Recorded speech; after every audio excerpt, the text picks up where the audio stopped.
So vandag se tema is Jesus sit aan die regterhand van die Vader. Dis 'n hemelvaartsboodskap vir oggend.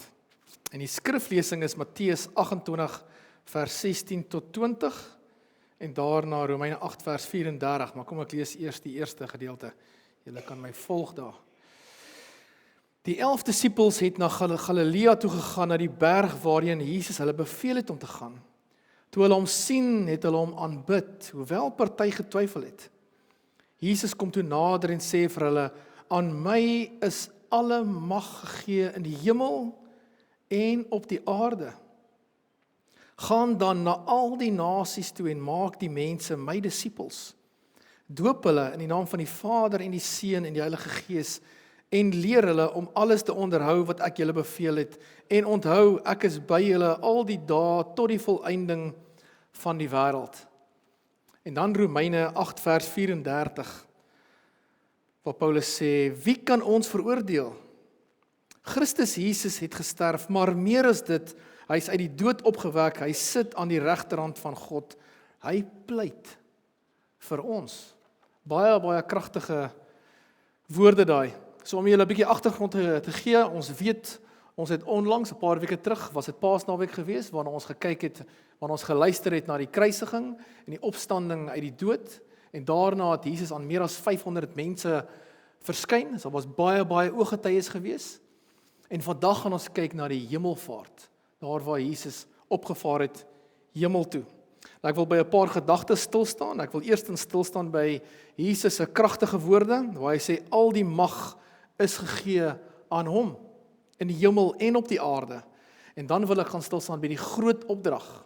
In Engels ken ons hom as the Great Commission. Groot opdrag vir ons elkeen, né? En dan laastens gaan ek kyk na die onderwerp waar Jesus sê, Jesus pleit vir ons by die Vader. Ek gaan net vir ons weer daai eerste paar verse lees. Die 11 disippels het na Galilea toe gegaan, na die berg waarheen Jesus hulle beveel het om te gaan. Toe hulle hom sien, het hulle hom aanbid, hoewel party getwyfel het.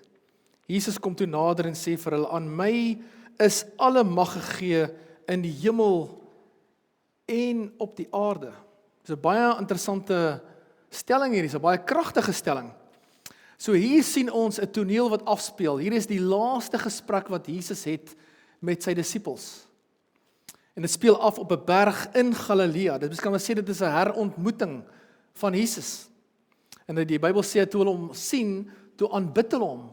So heel moontlik het hulle neergeval op hulle knieë en hom aanbid daar waar hulle is.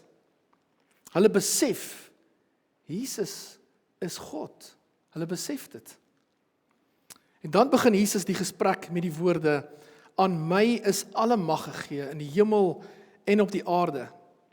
Met ander woorde, ek moes nog 'n bietjie stil staan hier, want ek het besef, terwyl ek voorberei het, besef ek, Jesus het hierdie stelling gesê, nog voor hy opgevaar het.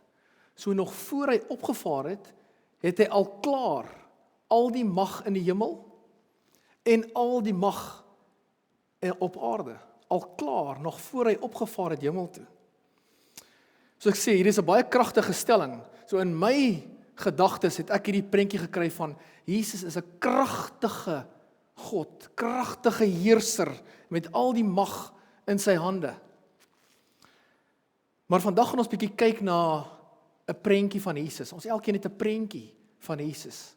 So is 'n groot vraag, hoe sien jy vir Jesus? Ek sien vir Jesus as magtige vors, magtige Here, magtige God. Hoe sien jy vir Jesus? Soos ek sê, dis 'n baie belangrike vraag, want Jesus sê, al die mag, is nie net sekere mag nie, is nie net 10% van die mag nie, alle mag in die hemel en alle mag op die aarde is gegee aan Jesus.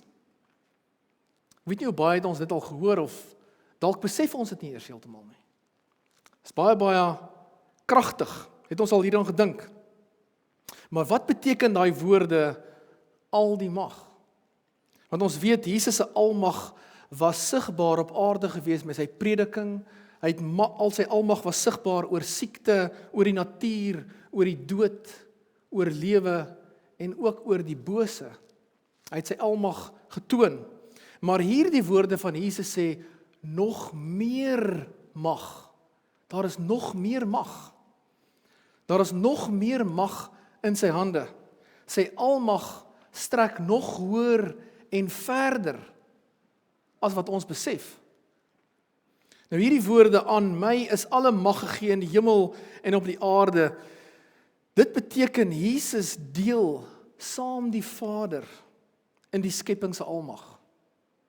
Want ons ken die woorde, hy het langs die Vader gaan sit op 'n troon. Jesus het die autoriteit om te heers. Dit is wat dit beteken. Hy is in beheer van skare weermagte engele. Aan die ander woorde, daar's miljoene, der miljoene engele wat rapporteer aan Jesus. Jesus, saam die Vader, is in beheer van besluite in die hemel en op die aarde. Ek weet nie of ons daaraan gedink het nie. So hier, met hierdie woorde maak Jesus dit baie, baie duidelik, presies wie hy is. Ek dink die disippels het daarweg gegaan, nog steeds nie heeltemal, ja, dis baie kragtige woorde hierdie. Baie, baie kragtige woorde hierdie. Maar hy maak dit baie duidelik, presies wie hy is. Voor die kruisiging het die mense gedink, en ons ken daai woorde, waar Jesus vir die disippels gevra het, wie sê die mense is ek? Die antwoord die disippels mos, nê, party sê Johannes die Doper, party sê Elia, party sê 'n kragtige profeet. En toe antwoord Petrus mos vir Jesus, U is die gesalfde van God. Toe sê Jesus vir Petrus, Petrus, dit is geopenbaar aan jou van my Vader. En ons weet ook, daar was 'n geval gewees waar Jesus saam met sy disippels in 'n boot was, op die see, binne in 'n baie groot storm, 'n verskriklike storm. En al die disippels word bang, en Jesus staan op, en hy spreek die storm aan, en onmiddellik word die storm stil. Die storm bedaar onmiddellik, nie 'n halfuur later, of 'n uur later nie. Onmiddellik word die storm stil. Selfs die disippels het daarna vir mekaar gekyk en gesê, wie is hierdie man, dat selfs die storm, selfs die weer en die natuur gehoorsaam hom. Maar hulle het nog nie die volle prentjie gekry, presies wie is Jesus nie. So in die begin het selfs die disippels nie mooi verstaan nie, wie presies is Jesus nie. En tog het hulle saam met hom gestap, het saam met hom geëet, hulle het saam met hom geleef. Hulle het hom gesien sterf op die kruis, en hulle het gesien, hy het opgestaan uit die dood. En hier op die berg sê Jesus, al die mag in die hemel en op die aarde is aan my gegee. Jesus sê, Jesus se almag, met ander woorde, Jesus se almag is baie groter en dieper en hoër as wat hulle besef het. En ek vermoed, dis moontlik met ons ook so. Jesus se almag is baie hoër en dieper en verder as wat ons besef. Ek dink nie ons, soos hulle in Engels sê, grasp dit heeltemal ten volle, Jesus se grootheid nie. Ons besef dit nie heeltemal nie. En weer daai vraag, gaan dit 'n paar keer vra, weer daai vraag, wat is jou siening van Jesus? Hoe sien jy vir Jesus? Want jou siening is baie, baie belangrik, en ek gaan nou ingaan hoekom dit belangrik is. Ek wil ek gaan my beste probeer, om 'n akkurate verduideliking te gee van die drie-enige God, en dan spesifiek Jesus. Maar mens kort baie tyd, so, en ek het nou net, ek dink ek het nog 20 minute oor. So, maar ek gaan probeer om 'n akkurate verduideliking te gee van die drie-enige God. God is 3 persone. Die Vader is God, die Seun is God, die Heilige Gees is God. Al 3 is God. Daar vloei liefde die heeltyd tussen die Vader en die Seun en die Heilige Gees, die heeltyd. So selfs wanneer Jesus op die kruis was, daar vloei liefde die heeltyd tussen die Vader en die Seun en die Heilige Gees, die heeltyd. Daar vloei kommunikasie die heeltyd tussen die Vader, die Seun en die Heilige Gees, heeltyd. Hulle kommunikeer die heeltyd met mekaar.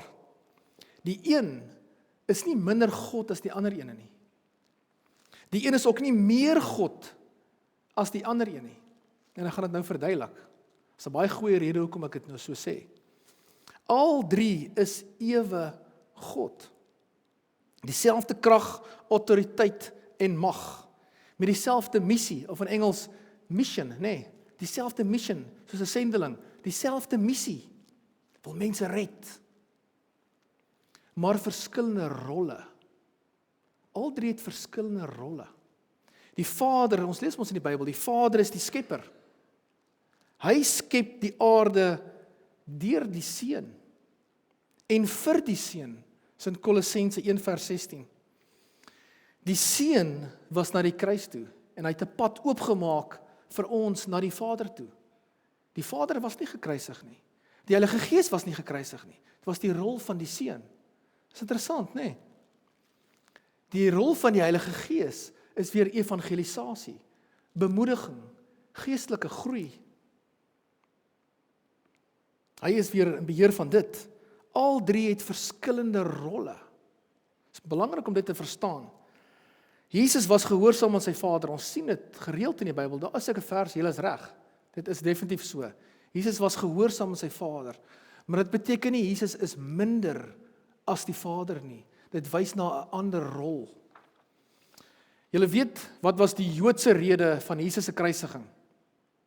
Ons weet wat is die Bybelse rede vir Jesus se kruisiging. Hy het vir ons sondes betaal op die kruis, nee, dit is hoekom hy na die kruis toe gegaan het. Hy wil ons red, hy het vir ons sondes betaal. Maar weet julle wat is die Joodse rede? Weet julle hoekom het die Jode hom gekruisig? Vir godslasterlik. Want Jesus het homself gelyk gemaak met die Vader. So daai tyd was daar niks miskonsepsie gewees oor daai feit nie. Jesus het homself gelyk gemaak met die Vader. Jesus het gesê, as julle my sien, sien julle die Vader. Dit is hoekom hulle hom gekruisig het.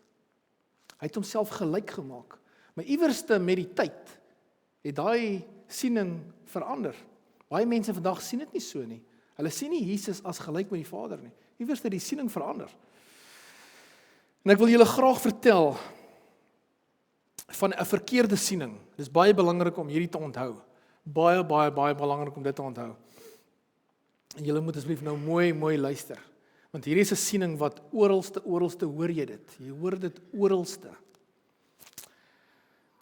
Ek weet nie of julle al gehoor het van die woord Arianism. Julle kan dit regtig bietjie gaan opsoek. Nou Arianism gaan ek nou verduidelik. Arianism is 'n valse lering dat Jesus is minder as die Vader. Dis 'n valse lering. Dit was as 'n heresie of as 'n valse leer verklaar deur die Council of Nicaea in die jaar 325 na Jesus se opstanding. Was dit al klaar verklaar as 'n heresie, as 'n valse lering. Dis hoekom daarom kan ons nie daai siening hê dat Jesus is minder as die Vader nie. Daai siening is 'n valse lering. Hy was al klaar dit verklaar. En die tweede rede is, dit is wat die Joode getuies glo. Hulle hardloop met daai valse leer. Hulle hardloop met hom. Hulle glo Jesus is ver onder die Vader. Jy sal hoor party mense sê, die Vader dan Jesus. Nee, dit is 'n valse lering. Al drie is gelyk. Gelyk in godheid. Gelyk, mens kan dit amper sê soos koninklike bloed wat vloei deur die Vader, Seun en die Heilige Gees. Dieselfde bloed. Dieselfde God. Verskillende rolle.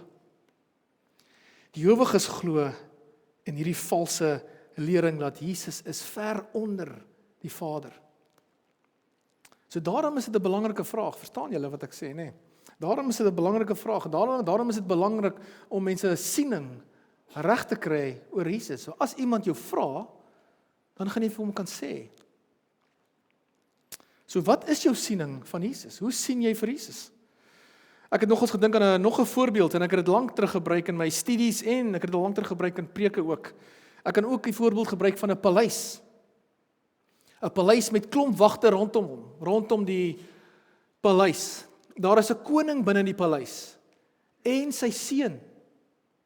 Daar's 2 trone binne in daai paleis. Die koning en sy seun sit elkeen op 'n troon. Die koning het 'n kroon op. Die seun het ook 'n kroon op. Daar vloei dieselfdelike koninklike bloed deur die Vader en die Seun, dieselfde bloed.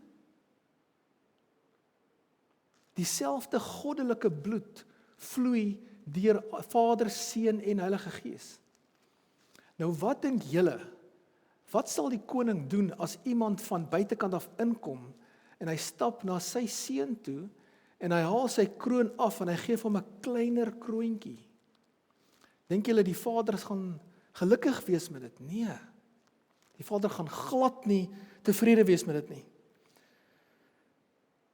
Dit is 'n verkeerde siening. Dit is om Jesus se godheid minder te maak. Dit is eintlik baie duidelik as mens daaraan dink. Die feit dat iemand sê die Vader en die Seun is daaronder, outomaties maak jy Jesus minder. Dus jy maak Jesus se godheid minder. So ek hoop vandag se boodskap gaan jou help om hierdie siening beter te verstaan en Jesus se kragtige woorde waar hy gesê alle mag in die hemel en op die aarde is aan my gegee. Ek hoop dit gaan jou beter laat verstaan. Dan in dieselfde gesprek sê Jesus, gee Jesus die groot opdrag, the Great Commission. Hy sê in vers 19 en 20, gaan dan na al die nasies toe en maak die mense my disippels, doop hulle in die naam van die Vader en die Seun en die Heilige Gees en leer hulle om alles te onderhou wat ek julle beveel het. En onthou, ek is by julle al die dae tot die volëinding van die wêreld. So dis 'n opdrag en 'n belofte. Nee. Gaan na al die nasies toe. Ons kan net vir 'n oomblik daar stil staan. Ander woorde is nie net vir die Afrikaners nie, nee. Is nie net vir die Amerikaners nie.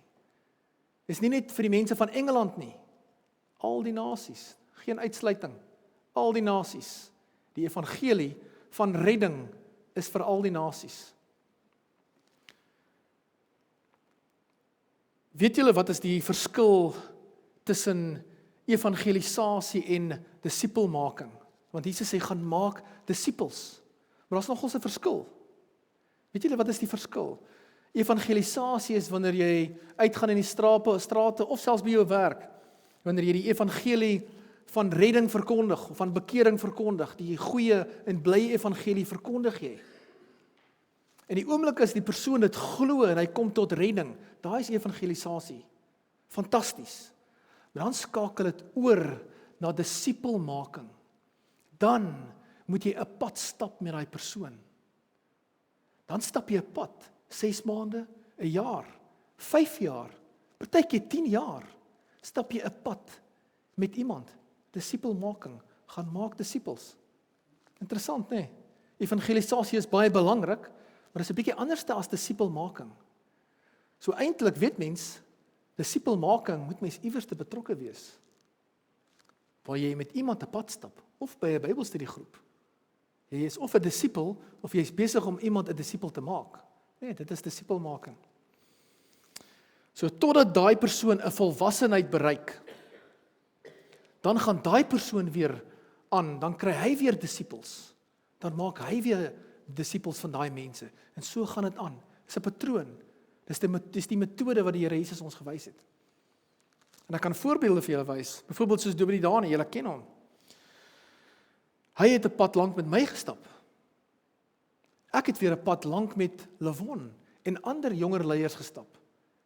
Levon is nou gereed om leiding te neem by die disipelskap. Dit wys mens daai patroon, nê? Die een lei die volgende een op, die een lei die volgende een op, die een lei die volgende een op. Evangelisasie gee die goeie evangelie en die persoon kom tot redding, maar dis nie al nie. Dan moet jy inskakel iewerste. Dit is die opdrag, dit is die patroon van die Here Jesus. Word 'n disipel en dan gaan maak disipels van ander mense. Dis hoekom mens nie eintlik net kan stil sit by jou huis nie, nê? Die Bybel sê jy moet eintlik besig wees met die evangelie. Dan sê Jesus, doop hulle in die naam van die Vader en die Seun en die Heilige Gees en leer hulle om alles te onderhou wat ek julle beveel het. En onthou, ek is by julle al die dae tot die volëinding van die wêreld. Jesus sê, daai disippels wat julle gaan maak by al die nasies. Eerstens, doop hulle. Doop hulle in die naam van die Vader, die Seun en die Heilige Gees. Dan wil hulle doop hulle. So selfs wanneer groot mense tot bekering kom, moet hy gedoop word. Babietjie, tiener, groot mens, doop hulle in die naam van die Vader, die Seun en die Heilige Gees. Dat is die voorbeeld. En leer hulle om alles te onderhou wat ek julle geleer het. Alle lering, spreuke, beeldsprake, gesprekke, alles. Onthou julle disippels, by julle al die gesprekke wat ek met julle gehad het, oor ons waar ons geloop het, alles wat julle gesien het, al die wonderwerke. Vertel dit vir daai mense, terwyl julle besig is om disippels te maak. Vertel dit vir hulle. Jesus sê basies, ek het julle geleer, nou moet julle ander gaan leer. Ek het vir julle gewys, nou moet julle vir ander mense gaan wys. Dis 'n baie eenvoudige patroon, hè. Dis nie eers 20 stappe nie. Dis net 2 stappe. Dis eintlik baie eenvoudig. Niemand kan eintlik dit misverstaan nie. Eintlik net 2 stappe. Gaan leer by Jesus en gaan leer ander mense. Baie eenvoudig. En dan is daar 'n belofte. Onthou, ek is by julle al die dae tot die volëinding van die wêreld. Jesus beloof dit. En jy moet dit vat. Dis 'n baie kragtige belofte. Jy vat hom vir jouself. Hierdie belofte is vir elkeen. Die Here Jesus is by jou. Hy's by jou, hy's in jou, hy's saam met jou by elke gesprek, tot jy jou laaste asem uitblaas, en dan stap hy saam met jou in die koninkryk in. Jy's nie alleen nie. So al voel jy, weet gevoelens is nie ter sprake nie. So al voel jy partykeer alleen, dis nie ter sprake nie, jy is nie alleen nie. Die Here Jesus is by jou. Jy's nooit alleen nie. Die disippels, ons weet, hulle was Jesus se volgelinge gewees. Hulle was die apostels gewees. Hulle was beste vriende gewees van die Here Jesus. Beste vriende. Hulle het alles saam gedoen. Dan word Jesus opgeneem in die hemel in. Die disippels staan met groot verwondering, ek is seker. Hulle het daar gestaan met groot verwondering, terwyl Jesus opstyg, en hy vaar op na die hemel toe. Met groot verwondering, met 'n groot wow, geen woorde dalk nie. En hier besef hulle, Jesus is God. Jesus is God. Hulle het deeltyd saam met God gestap. Hulle het saam met God geëet. Hulle het saam met God gelag. Immanuel, God by ons. Hulle besef nou, God was tussen sy mense gewees. Hier besef hulle dit. Hulle sal dit nooit vergeet nie. En dan lees ons waar Jesus in die hemel instap. Die groot ou deure van die hemel gaan oop. En almal juig en prys en loof vir Jesus soos hy instap. En hulle prys hom. Waardig is die lam. Almal buig voor die Here Jesus. En daar gaan sit Jesus op 'n troon aan die regterhand van die Vader, soos ek nou vir julle gelees het uit die boek Daniël. Daar is dit al geprofeseer. Dan gaan sit hy langs die Vader aan die regterhand. Maar weet julle, dis nie al nie. Daar kom nog 2 dele. Jesus los jou nie alleen nie. Hy los jou nie alleen nie. Hy los nie die disippels alleen nie. Hy los ons nie alleen nie. God word gestuur. God die Heilige Gees word gestuur. God die Heilige Gees gaan vrywillig. Nou weet hy, nou is dit sy rol. Nou is dit sy rol. Hy het al 'n hele paar keer oral in die Ou Testament rol gespeel, maar nou weet hy hier, nou gaan hy. Nou gaan hy na die gelowige toe. Hy leef nou binne in die gelowige. Hy vul jou in totaliteit. Die oomblik as jy uitroep na hom toe vir redding, jy kom tot bekering, jy kom tot ware geloof, dan gaan die Gees van God in jou in. En hy beheer jou. Hy lei jou. Daarom sal jy agterkom, jy begin verander. Want die Gees van God leef binne in jou. Nie 'n halwe Heilige Gees nie, nie 10% nie, ten volle. God ten volle leef binne in jou. Dan lei hy jou. Dis die rol van die Heilige Gees. Jy's nie alleen nie. As ons weer kyk na waar Jesus gaan sit langs die troon van die Vader, dan sê die Bybel, Jesus pleit vir ons. Sien jy, die werk gaan aan. Jesus se werk is nog nie klaar nie. Hy gaan aan. Hy het dit geaccomplish op die aarde, die kruisiging het dit voldoen, dit was voldoen gewees. Maar Jesus se werk gaan aan. Sien julle weer die rol van Jesus, gaan weer aan. Hy pleit, hy doen die pleit. Hy is die intercessor. Jesus is die intercessor. Hy bid, hy tree in vir die gelowiges. Ek kan sê Romeine 8 vers 34. Wie kan ons veroordeel? Niemand. Niemand kan ons veroordeel nie. Niemand. As jy gered is, niemand kan jou veroordeel nie. Niemand. Hulle kan probeer, niemand nie. Jou saak is reg. Niemand kan jou veroordeel nie.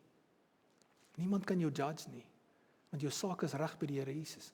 Want die Here Jesus pleit vir jou. As iemand wat vir jou intree. Dis mooi, nê? Kyk wat sê vers 34.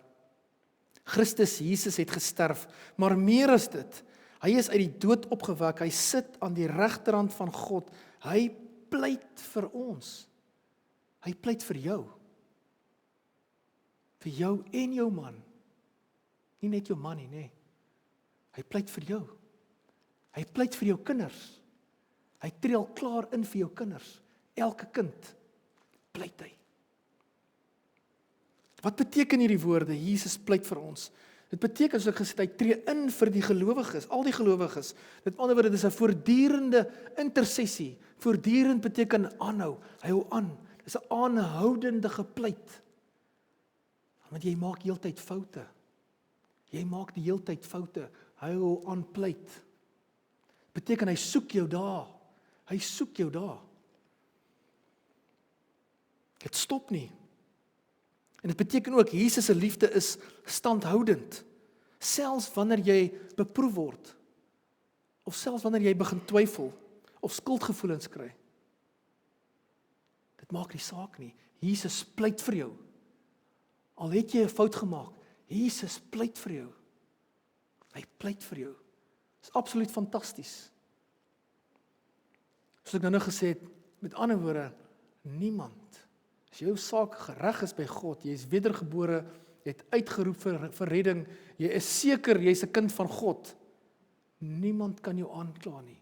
Niemand kan enigiets sê teen jou, kan met wat ook al kom, ek is 'n kind van die Here Jesus. Maak nie saak wat jy na my toe bring nie.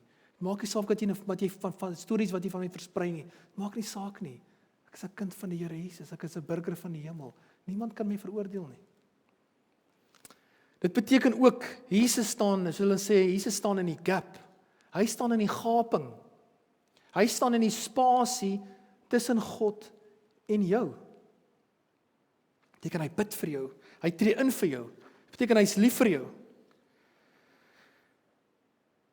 Kan jy Jesus se hart sien in hierdie prentjie? Kan jy Jesus se hart sien vir jou? Vir jou elkeen. As ek daaraan dink, terwyl ek voorberei het, ek weer eens besef, jy, elkeen hier, is op die Here Jesus se gedagtes. By die kruisiging gewees, voor die kruis, op die kruis, na die kruis, vandag, nou terwyl ek preek, is jy op Jesus se gedagtes, terwyl hy op die troon sit. Hy pleit vir jou, hy pleit jou saak. Dis mooi, nee. En hy is besig. Hy is besig om vir jou te bid. Hy wil jou hê by hom. Hy wil jou graag hê. Hy wil jou graag by hom hê. Dit kan moontlik so klink. Vader, ek tree in vir Johan vandag. Ek bid vir Johan, Vader. Vader, Johan kort dalk nog, net 'n voorbeeld. Vir Johan kort dalk nog geestelike groei, Vader. Johan maak nog foute, Vader. Vader, maar ek bid vir hom. Hy het tot bekering gekom, hy het tot redding gekom, Vader. Hy is 'n kind van ons. Hy is 'n burger van ons koninkryk, Vader. Ek pleit vir hom, ek tree in vir hom, Vader. Ek ken hom. Ek ken hom, Vader. Ek ken sy naam. Ek ken hom. Elkeen wat uitgeroep het, die Here Jesus, ek ken jou. Ek ken jou by die naam. Weet julle wat is ook interessant? Jesus tree al vir jou in, nog voor jou redding. Selfs nog voor jou redding. Dalk kan jy terugdink en onthou al daai gesprekke wat jy met jou ouers gehad het toe jy nog 'n kind was, klein kindjie, oor die Here Jesus, Bybelse gesprekke. Al die uitnodigings wat jy gekry het kerk toe, al die jare, dalk onlangs, dalk het jy onlangs teruggekeer kerk toe. Dis die werk van die Heilige Gees. Dis Jesus wat vir jou pleit. Dis nie verskillende rolle, nê. Dis die Heilige Gees wat jou oortuig het, tyd om kerk toe te kom. Dis weer tyd. Jy was lank weg gewees, kom weer terug. Dis die werk van die Heilige Gees. Dis weer 'n ander rol. Al die gebede van jou ouers. Fantasties. So weer eens stel Jesus 'n voorbeeld vir ons om in te tree vir ander mense. In ander woorde, jy kan ook 'n intercessor wees. Jy kan ook in die gaping staan tussen God die Vader en iemand op die aarde. Jy kan intree in gebed. Jy kan intree vir jou broer of jou suster, jou pa of jou ma, of vir die ongelowige by die werk, of die wêreldleiers. Dis klaar so maklik oor die leiers van Afrika. Bid vir hulle. Bid vir hulle. Wie klaar so maklik van daai leier, daai in Amerika. Bid vir hulle. Bid vir hom. Tree in. Wees 'n intercessor. Gebed moet nie tweede plek vat nie, dit moet eerste plek wees. Weet julle, ek is baie bevoorreg. En ek is seker julle kan saam sê, ek is seker julle stem saam. Mis met julle ook so. My pa en ma het gereeld en vandag nog wat hulle vir my bid. Ek dink my pa bid nou nie meer vir my nie. Ek dink hy gesels nou met Jesus van aangesig tot aangesig, maar my ma bid nog vir my elke dag. So ek is bevoorreg. En my vrou en kinders bid vir my. Dit is fantasties om 'n klein dogtertjie van kleins af wat sy vir my bid. Bid sy vir my toe al by North Shore nog, gaan ek preek daar. Klein dogtertjie, dan bid sy vir my. Mag die liewe Jesus vandag vir pappa krag gee. Dat liewe Jesus by pappa wees vandag. Klein dogtertjie, is 'n voorreg. Weet julle wat het my ook baie aangeraak? Esmerie, my vrou se oupa. Hy was 'n baie groot evangelis. Dis hoe my skoonma groot geword het. Hy was 'n baie groot evangelis in Suid-Afrika gewees. Baie groot evangelis. Die stories wat ek hoor, het hy 1000 plus mense na die Here toe gebring.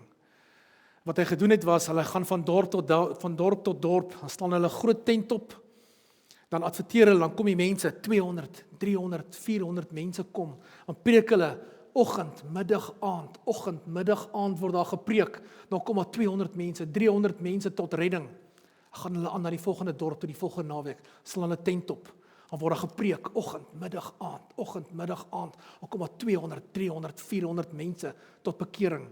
So gaan dit jaar in, jaar uit, 1000 plus mense na die Here Jesus toe gelei het. Maak mens nederig, nê? Dit maak mens baie nederig. En toe ek in die prentjie kom, dan bel die oupa vir Esmerie.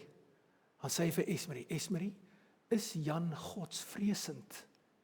Aan die woorde, het hy respek vir God? Sê Esmerie, ja oupa, hy het respek, hy's godsvreesend. Dan sê hy vir Esmerie, hy bid vir my, hy tree in vir my. En dit het my baie aangeraak. Ek ken hom nie. Nog nooit ontmoet nie. Maar hy bid vir my. 'n Vreemde man wat vir my bid, wat vir my intree, wat op sy knie gaan, skoonma vertel, dis hoe sy groot geword het. As dit aandete is, dan stap sy verby sy spreekkamer, dan sy op sy knie, dan bid hy. Wat hulle moes hom gaan roep, is aandete. Dan staan hy op. Eet hy sy aandete, as hy klaar geëet het, stap hy reg uit die deurkamer toe, gaan hy weer op sy knie, hy tree in vir my. Fantastiese voorbeeld. En julle moet weet, almal hier vanoggend, jy's hier, want iemand het vir jou gebid. Iemand het vir jou ingetree. Iemand het iewerste vir jou gebid en aan vir jou gebid, selfs van kleins af. En ons weet, net God se genade laat Jesus sit. Net God se genade. Ek kan onthou my eerste kind, toe ek, net toe sy gebore is, daar in die hospitaal, toe kom my skoonpa na my, toe sê hy vir my, Jan, jy moet sommer nou al begin bid, vir jou dogter, begin sommer nou al bid, dat sy 'n goeie man kan kry. Ek het eers dog ek, dit is 'n bietjie vroeg. Maar toe vra ek nogals vir hom, wanneer het pa begin bid vir my? Toe sê hy vir my, toe ek in die prentjie inkom, toe hy op sy knie begin lewe. So, is nog voor ek gered was. Maar ja, maar bid is verskriklik belangrik. Aan die ander woorde, bid vir jou ma, bid vir jou pa, bid vir jou man en vrou, bid vir jou huwelik. Bid vir jou huwelik is baie, baie belangrik. Want jy weet, daar's 'n vyand wat jou huwelik wil verskeur. Hy wil. Hy's daarop uit. Dis sy mission. Hy wil jou huwelik skade bring. Hy wil. Daarom moet jy vir jou huwelik intree. Jy moet absoluut bid vir jou huwelik. Jy moet die bloed van die Here Jesus pleit op jou huwelik. Moenie nooit bid daaroor nie. Bid altyd daaroor. Altyd, elke dag bid vir jou huwelik. Want dit is 'n aanhoudende geveg. Bid vir jou kinders. Pleit die bloed van Jesus oor jou kinders. Bid, moenie jou kinders los dat hulle hopelik eendag gaan hulle die Here vind nie. Bid nou al, smeek die Here, pleit by die Here. Nou al, dat so gou as moontlik die Here Jesus kan vind. Dat jou kind sommer so gou as moontlik 'n besluit kan maak, iewerste by 'n jeugkonferensie of 'n jeugnaweek of by die jeug daar by Lewon, dat hulle die kind kan 'n besluit maak om die Here Jesus te vind. Begin nou al bid. Moet dit nie los vir die dominee nie. Moet dit nie los vir die jeugleier nie. Belangrike werk wat sy doen. En JB. Maar moet dit nie en al die jeugleiers daar, moet dit nie los vir hulle nie. Jy moet ook, dis jou taak. Die Here het daai taak vir jou gegee, nê? Jy onthou daai doopbelofte. Dis jou taak. Jy moet 'n pad stap. Sien julle weet daai disipelmaking. Jy moet 'n pad stap met jou kinders. Dis jou werk. Dis jou roeping wat die Here Jesus vir jou gegee het. Bid vir jou familie. Bid vir daai een familielid wat nog moontlik in die donker loop. Bid vir daai mense wat so breek oor hulle sonde. Is eintlik verskrikliks mens daaraan dink. Wat so breek, laas naweek het ons gedrink laat ons val. Dink ek, jy breek oor jou sonde. Of hy meisie, hy meisie al met 5 seuns en jy breek oor sonde. Dis verskriklik. Dis verskriklik. Of hy slaan met een hou slaan hy iemand plat. Jy breek oor sonde. Ons moet bid vir daai mense. Bid. Hulle is so ver verlore, hulle breek oor hulle sonde. Hulle besef dit nie eers nie. Ons moet bid vir daai mense. Bid. Wees 'n intercessor. Bid. Julle weet, dit is absoluut fantasties om te weet, Jesus pleit vir jou en my, by die Vader. Kom ek maak klaar. Jesus het die dood oorwin. Hy was gekruisig vir ons sondes. Hy het die dood oorwin. Hy het opgestaan uit die dood en hy het opgevaar na die hemel toe, waar hy sit vandag aan die regterhand van die Vader en hy absoluut pleit vir ons in huidiglike terme, in present tense, pleit hy vir ons, hier waar ons sit, hy pleit vir jou. Hy pleit vir jou elke oomblik van die dag. Pleit hy vir jou. Hy wil jou in die hemel hê. Hy soek jou daar. As jy nog nie jou saak reggemaak het met die Here nie, die Here pleit by jou. Hy wil jou hê, kom tot bekering. As jou saak reg is met die Here Jesus pleit vir jou. Daagliks. As jy foute maak, hy pleit by jou. Onthou dit altyd. As jy geval het, die Here Jesus pleit vir my. Dis fantastiese nuus. Die Here Jesus pleit vir my. Hy pleit vir my. Al kom die vyand met wat ook al, die Here Jesus pleit vir my. Die Here Jesus pleit vir my. Die Here Jesus soek my in die hemel. Ek wil vir ons eindig met 'n skrifgedeelte, Openbaring 5, waar Johannes praat van vers 8. Hy sê, weer eens, hy het ook 'n visioen gekry, soos Daniël, kry ook 'n visioen waar in die hemel inkyk. Hy sê, net toe die lam die boek neem, dis Jesus, het vier lewende wesens en 24 ouderlinge voor hom gekniel voor Jesus. Elkeen van hulle het 'n siter gehad en 'n goue bak vol wierook, die gebede van die gelowiges. Interessant, nê? Die gebede van die gelowiges word gebring voor Jesus en voor die Vader. Al die gebede, al jou gebede word gebring. Dit gaan soos wierook op voor God. Toe sing hulle 'n nuwe lied. U is waardig om die boek te neem en die seels daarvan oop te maak, omdat u geslag is en met u bloed mense vir God losgekoop het uit elke stam en taal en volk en nasie. U het hulle 'n koninkryk en priesters vir ons God gemaak en hulle sal oor die aarde regeer. Toe het ek rondom die troon en die lewende wesens en die ouderlinge 'n groot menigte engele, aan oor miljoene der miljoene gesien, Daar was duisende der duisende, ja miljoene der miljoene. Ek het hulle hard hoor uitroep, die lam wat geslag was, is waardig om die mag en die rykdom, die wysheid en sterkte, die eer, heerlikheid en lof te ontvang. Dit bevestig Jesus se woorde, wat hy vir sy disippels gesê het, nee. Die hele skepping, antwoord die hele skepping, alles in die hemel, en op die aarde, en onder die aarde, en op die see, ja, alles wat daar is, het ek hoor sê, aan hom wat op die troon sit, die Vader, en aan die Lam, behoort die lof, en die eer, die heerlikheid, en die krag, tot in alle ewigheid. Amen. Kom ons maak ons oë toe. Almagtige Vader, ons wil U absoluut groot maak, Vader, Seun en Heilige Gees, Here Jesus. Here, en help ons almagtige God om ons prentjie, die prentjie wat ons van U het, Here Jesus, om dit reg te kry. Asseblief almagtige God, want ons wil en ons moet U groot maak, Here Jesus. Ons wil U oplig, almagtige Jesus Christus. Dankie, Here Jesus, vir die kruis. Dankie dat ons kan weet, ek was op U gedagtes gewees by die kruis. Ons was op U gedagtes gewees voor die kruisiging. Hy marteling, ons was op U gedagtes gewees by die kruis waar hulle die spykers ingeslaan het. Ek was op U gedagtes gewees. U het dit gedoen vir ons. En soos wat U opgevaar het U geweet, ons is op U gedagtes. En selfs daar waar U gaan sit, langs die Vader op die troon, ons is op U gedagtes. U pleit vir ons. U tree in vir ons, daagliks. Die heeltyd is aanhoudend. Die heeltyd. Tree U vir ons elke ene in, Here. Dankie daarvoor, almagtige Vader, want dit wys vir ons, Here, ware liefde wat hierdie aarde nie verstaan nie, en nooit sal verstaan nie.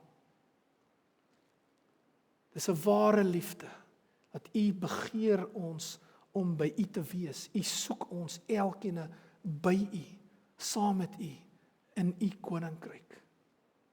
Ek bid vir elke persoon hier vanoggend, Here Jesus. Ek vra dat U ons sal vul met U liefde en U vrede, almagtige God. Daai goddelike vrede.